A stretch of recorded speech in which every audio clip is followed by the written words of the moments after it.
tichu noci k tebe volám, keď moje srdce ťaží viac než unesiem.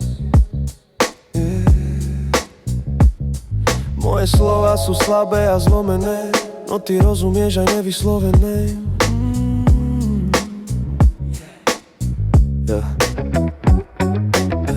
Príde čas, keď rovným chceš byť, nielen tým, ktorého každý môže zlomiť. A ticho bereš, v duchu si vravíš, to nereš, no vnútri to stále ostane.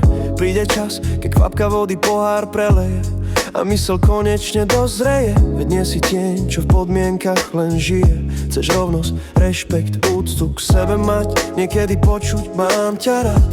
Nestačí len počúvať, ale aj cítiť.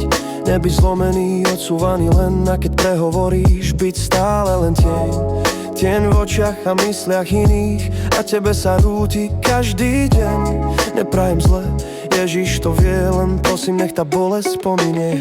Beriem všetko, čo si mi dal, nech sa tvoja vôľa plní, nie moja, to viem. Len nech to skončí, tá ťažoba na hrudi, nech sa v mračnách slnko zobudí. Som človek na tvoj obraz stvorený, viem, že aj ty si bol zlomený, preto ťa prosím, daj mi silu a odožeň tú zlobu preč. Keď meníš tento svet, daj jeho rýchlosť,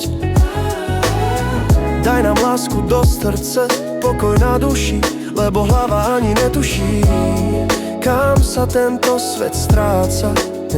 Daj nám nádej na krajší deň, v ktorom už niet smútku ani ťažoby. Zostaň so mnou, Pane, v každom dychu, v každom kroku, a premeň moju bolesť na pokoj, ktorý svet nemôže dať.